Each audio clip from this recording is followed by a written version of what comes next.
प्यारे बच्चों, जय हिंद। कैसे हैं आप सब? आशा करते हैं बिल्कुल स्वस्थ होंगे। बच्चों, हम सब नीट केमिस्ट्री के प्रीवियस ईयर्स क्वेश्चन के सीरीज में 2010 से लेकर अब तक यानी 2022 तक जितने भी MCQ chapter wise, topic wise, concept wise, trick wise, इन सब का एक्सरसाइज अच्छे से कर रहे हैं और ये एक्सरसाइज आपके लिए हेल्पफुल है, ये मेरा प्रयास है। तो आज एक्सरसाइज में हम चैप्टर 11 से पी ब्लॉक के 10 एमसीक्यू करने वाले हैं। ये एमसीक्यू आपके लिए हेल्पफुल हो और कंसेप्ट को जनरेट करने में भी मदद करें।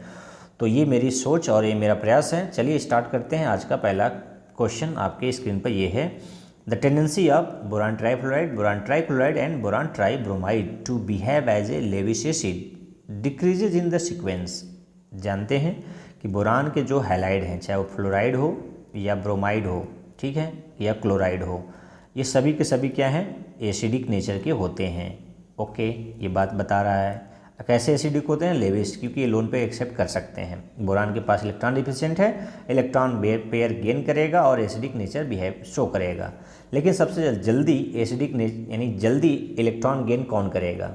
तो आपको कंसेप्ट से जानना है। तो कंसेप्ट के अनुसार तो इसको फ्लोराइड को होना चाहिए, फ्लोराइड वाले को, क्योंकि fluorine most electronegative element in the periodic table.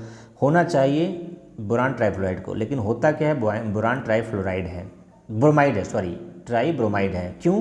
क्योंकि बोरान फ्लोराइड में, बोरान ट्राइफ्लोराइड में बैक बॉन्डिंग का कैरेक्टर आ जाता है। बैक बॉन्डिंग क्या होता है कि बोरान फ्लोरीन के साथ कोवैलेंट बनाता है एक सिंगल बॉन्ड, लेकिन लोन पे इलेक्ट्रॉन बोरान का 6 इलेक्ट्रॉन बचते हैं, 7 इलेक्ट्रॉन होता है।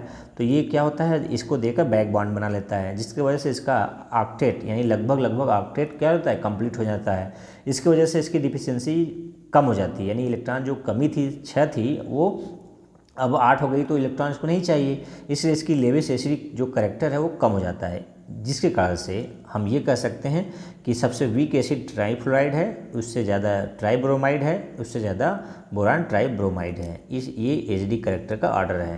तो यहाँ आंसर एक लाइन में पूछे तो क्या क्या कारण है? बैक बॉन्डिंग, बीबी बॉन्डिंग। ठीक है, चलिए अगला क्वेश्चन क्या है, name the two type of structure of silicate in which one oxygen atom of silicate is shared. तो ये स्ट्रक्चर बेस्ड है या मेमोरी बेस्ड कर सकते हैं। पायरोसिलिकेट स्ट्रक्चर में एक सिलिकेट का ऑक्सीजन 2 टाइप के स्ट्रक्चर को क्या करता है, लिंक करता है। ठीक है, अगला question, the basic structure unit of silicate is, very very important प्रश्न, क्योंकि ये कई बार पूछा गया है, पूछा भी जा सकता है। सिंपल है, तो SiO4 4 माइनस, Si 4 ऑक्सीजन जोड़ दीजिए टेट्राहेड्रली और चारों पे एक नेगेटिव चार्ज हैं, यानी सिलिकॉन यहाँ है 1 2 3 4, चारों के साथ ऑक्सीजन, और ऑक्सीजन पर क्या चार्ज, कैसा चार्ज है, नेगेटिव 1 2 3, ठीक है, 4, ठीक है, यहाँ चल नहीं रहा है यह, ठीक है। चलिए, तो यानी ऑप्शन नंबर क्या हो जाएगा, डी करेक्ट हो जाएगा। चलिए अगला क्वेश्चन कौन सा है, चौथा, the stability of +1 oxidation state among aluminium, gallium, indium and thallium increases in the sequence. आपको पता है इनर्ट पेयर इफेक्ट कहता है कि जो पी ब्लॉक के एलिमेंट हैं वो भी हैवियर एलिमेंट, बड़े एलिमेंट, जैसे कि बोरान फैमिली में कौन कौन से हैं, बोरान है, एल्युमिनियम है, गैलियम है, इंडियम, थैलियम। तो बोरान नहीं, इन 4 को दिया है। इसमें थैलियम +1 ऑक्सीडेशन स्टेट में ज़्यादा स्टेबल होगा अपेक्षाकृत +3। क्यों? इनर्ट पेयर इफेक्ट क्या कहता है कि जो S ब्लॉक के S ऑर्बिटल के इलेक्ट्रॉन होते हैं वो बॉन्डिंग में पार्टिसिपेट नहीं करते हैं, जिसकी वजह से 2 यूनिट कम हो जाता है इनका नॉर्मल ऑक्सीडेशन स्टेट से, जो उनका जनरल ऑक्सीडेशन स्टेट है 2 यूनिट कम हो जाता है, यानी +3 और +1 है, तो +1 वाले ज़्यादा स्टेबल होंगे। कौन? पी ब्लॉक के हैवियर एलिमेंट। ठीक है, तो यहाँ पर ये सीक्वेंस क्या होगा, करेक्ट हो जाएगा due to inert pair effect. ठीक है, तो एल्युमिनियम +3 में ज़्यादा स्टेबल रहेगा, गैलियम +3 में भी रहेगा, +1 में भी रहेगा, लेकिन +3 वाला ज़्यादा स्टेबल रहेगा, जबकि इंडियम और थैलियम +1 वाला ज़्यादा स्टेबल, +1 स्टेट में ज़्यादा स्टेबल रहेंगे। ठीक है, इनर्ट इफेक्ट के कारण, इनर्ट पेयर इफेक्ट के कारण। अगला पाँचवा, boric acid is an acid because it's molecule, इसका मॉलिक्यूल क्या करता है कि क्यों बोरिक एसिड है, लेविस एसिड क्यों है, तो BOH का होल थ्राइस इसको ऐसे लिखते हैं या कैसे लिखते हैं, H3BO3, ये इस तरह लिखते हैं, या ये लिखिए ऐसा लिखिए, दोनों ही रूप हैं। लेकिन एसिडिक क्यों है, तो ऑप्शन आपको सही चुनना है। क्या है, कंटेंट्स रिप्लेसेबल H+ आयन, नहीं। गिव अवे प्रोटॉन, बिल्कुल नहीं, क्योंकि वो नहीं देता। कौन देता है, अभी बताता हूँ मैं। Accept OH ion from water releasing proton, ये तीसरा वाला क्या है, करेक्ट है। कैसे, देखिए बोरिक एसिड क्या होता है, BOH का होल थ्राइस है। ये पानी के साथ रेट करेगा तो ये पानी क्या देता है, OH- और H+ आयन। तो OH- वाटर का OH- इसको लोन पेयर देकर इसके साथ जुड़ जाता है, तो लोन पे एक्सेप्ट करता है बोरिक एसिड, तो ये एसिड हो गया। लेकिन H+ कहाँ से लिबरेट हुआ है, वाटर से। तो यहाँ पर बोला है accept OH ion from water releasing proton, तो बात सही है, रिलीजिंग प्रोटॉन कर रहा है H पानी, और लोन पेयर किससे एक्सेप्ट कर रहा है, OH से। OH कहाँ से आया है, वाटर से। तो ऑप्शन नंबर सी क्या हो जाएगा, करेक्ट हो जाएगा। तो याद रखिए बोरिक एसिड क्या है, लेविस एसिड है, या दूसरी तरह से आएगा तो मोनोबेसिक एसिड है। ठीक है, अगला, it is because of inability of NH2 electrons of the valence shell to participate in the bonding that. देखिए इनर्ट पेयर इफेक्ट का यहाँ डिफिनीशन दे दिया है कि जो हैवियर एलिमेंट होते हैं उसके वैलेंस सेल के NH2 इलेक्ट्रॉन बॉन्डिंग में पार्टिसिपेट करने में असमर्थ होते हैं, इसी को इनर्ट पेयर इफेक्ट होते हैं। अब वहाँ पर इसमें 4 ऑप्शन के अनुसार उसको ऑप्शन चेक सही करना है। तो यहाँ पर ऑप्शन है कि टीन है और लेड है। ये टीन ऑक्सीडाइज होता है और लेड रिड्यूस होता है। तो ये जब ये रिड्यूस होता है Pb2+ में आता है, तो ये रिड्यूस होता है, तो ये किसकी तरह काम करता है, ऑक्सीडाइजिंग की तरह करता है। और SN2 से SN4 जाएगा तो ये ऑक्सीडाइज हुआ, रिड्यूसिंग की तरह काम करता है। तो ऑप्शन नंबर क्या हो जाएगा, डी। देखिए SN2 किससे होकर जाए, SN4 में जाएगा, तो SN4 में जाना क्या होता है, ऑक्सीडेशन। तो ये रिएजेंट क्या कहलाएगा, रिड्यूसिंग एजेंट। जबकि Pb4+ Pb2+ में जाएगा तो ये हुआ उसका रिडक्शन, तो ये कहलाएगा ऑक्सीडाइजिंग एजेंट। तो इस तरह से जो जैसा कंडीशन वैसा आंसर आपको देना है। तो ऑप्शन नंबर डी क्या हो जाएगा, करेक्ट हो जाएगा। ठीक है, 7th क्वेश्चन क्या है, which one of the following elements is unable to form MF3- ion. ऐसा कौन सा एलिमेंट है जो हेक्सा बॉन्डिंग यानी जिसका कोऑर्डिनेशन नंबर 6 नहीं हो पाएगा। तो 6 बॉन्ड कौन नहीं बनाएगा, गैलियम बनाएगा क्योंकि ये 4th और पीरियड का एलिमेंट है। एल्युमिनियम 3rd पीरियड का है, बनाएगा। गैलियम इंडियम 5th पीरियड का ये भी बनाएगा। बोरान 2nd पीरियड का एलिमेंट है, वो 8 से अधिक इलेक्ट्रॉन रख ही नहीं सकता। Option of D orbital.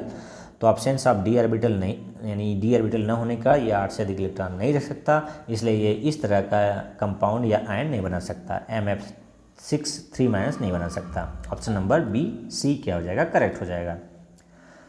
8वां question में क्या है, which of the following species is not stable. कौन इनमें से स्टेबल नहीं है। तो 2 सिलिकॉन के कंपाउंड है जो क्लोरीन के साथ है, एक फ्लोरीन के साथ है, और जर्मेनियम है और टीन है। तो देखिए यहाँ पर ऑप्शन नंबर ए करेक्ट हो जाएगा। क्यों करेक्ट होगा उसका आंसर सुन लीजिए कि स्टेबल क्यों नहीं है। तो सिलिकॉन और फ्लोरीन की साइज कंपेरेबल है, वो सिलिकॉन फ्लोरीन को संभाल पा रहा है, लेकिन सिलिकॉन क्लोरीन को नहीं संभाल पा रहा है, क्योंकि Cl की साइज, क्लोरीन की साइज ज़्यादा बड़ी है किसकी तुलना में, फ्लोरीन की तुलना में। इसलिए इलेक्ट्रॉन क्लाउड इसके चारों तरफ इतना बढ़ जाता है कि स्टेरिक हिंड्रेंस हो जाता है, जिसके कारण से सिलिकॉन हेक्साक्लोराइड जो आयन है वो स्टेबल नहीं रह पाता। ये आंसर क्या है, सही है कि ये इस फॉर्म में नहीं रह सकता, स्टेबल नहीं है। ठीक, अगला क्वेश्चन इम्पॉर्टेंट है क्योंकि 2-3 तरह के प्रश्न इसमें एक ही में पूछे गए हैं। Identify the correct statement. जैसे करेक्ट स्टेटमेंट हो उसमें चारों स्टेटमेंट आपको 4 जगह से मिलते हैं। पहला स्टेटमेंट क्या है, CO2 gas is used as refrigerant for ice cream and frozen food. बिल्कुल नहीं, ये स्टेटमेंट ए वाला क्या है, गलत है। इसके जगह कौन सा गैस यूज होता है, अमोनिया यूज किया जा सकता है। दूसरा है the structure of C60 fluorine होता है, यहाँ फ्लोरीन तो लिखा नहीं है, contains 12 6 carbon ring and 25 carbon ring. तो आप पढ़े होंगे कि टोटल 32 रिंग होते हैं, जिसमें 6 मेंबर कितने होते हैं, 20 होते हैं, और 5 मेंबर 12 होते हैं। तो यहाँ पर तो उल्टा कर दिया है, 12 और 6 कर रहा है, गलत कर रहा है। स्टेटमेंट बी क्या है, गलत है। ZSM5 a type of zeolite is use to convert alcohol into gasoline. Gasoline का मतलब पेट्रोलियम में, तो ये करेक्ट ऑप्शन क्या है, सी वाला करेक्ट है कि ZSM-5 क्या होता है, यूज किया जाता है किसमें, एज ए कह सकते हैं कि कैटलिस्ट कह सकते हैं। ZSM-5 एक टाइप ऑफ जियोलाइट है जो कि एल्कोहल को गैसोलीन या पेट्रोलियम बदलने के लिए यूज करते हैं। एल्कोहल को पेट्रोलियम या गैसोलीन में बदलने के लिए ZSM-5 यूज होता है, बात सच है। अगला डी है CO यानी carbon monoxide is colourless and odourless gas, ये भी सही है। तो किस ऑप्शन को हम सही कर दें, ऑप्शन डी को, C and D only correct है, जबकि और सब क्या है, गलत है। ठीक है, चलिए 10th क्वेश्चन 2021 में पूछा गया है। Boron trifluoride is a planar and electron deficient compound, आपको नॉलेज दे रहा है। नॉलेज में आपसे पूछ क्या रहा है, hybridization and number of electron around the central atom respectively are. तो आप जानते हैं कि बोरान ट्राइफ्लोराइड क्या है, लीनियर प्लेनर स्ट्रक्चर है। ठीक है, क्या है, प्लेनर है, और प्लेनर स्ट्रक्चर में 3 बॉन्ड है, ये 3 बॉन्ड है और 3 सिग्मा बॉन्ड है। 3 सिग्मा बॉन्ड मतलब sp2 हाइब्रिडाइजेशन, ये तो पहला सही हो गया। अब इसके बाहरी कोश में यानी वैलेंस सेल में कितने इलेक्ट्रॉन, 1 बॉन्ड का मतलब 2 इलेक्ट्रॉन, तो कितने बॉन्ड, 3, 3 दूना 6 इलेक्ट्रॉन। तो ऑप्शन नंबर किस में जा रहा है, ये ऑप्शन 3rd में जा रहा है, sp2 हाइब्रिडाइजेशन और 6 इलेक्ट्रॉन। ठीक है, तो इस तरह से आपने 10 प्रश्न से कितने कंसेप्ट सीखे आप मुझे कमेंट बॉक्स में लिख सकते हैं, और यदि वीडियो अच्छा लगे तो शेयर, सब्सक्राइब और लाइक कर सकते हैं, ये आपकी इच्छा ऊपर निर्भर करता है। मैंने अपनी तरफ से प्रयास किया, आप वीडियो को देखकर आपका प्रयास कैसा रहा ये आप खुद चेक करिए और अपने प्रयास करते रहिए। आज के लिए इतना ही। जय हिंद, जय भारत, आपका दिन मंगलमय हो।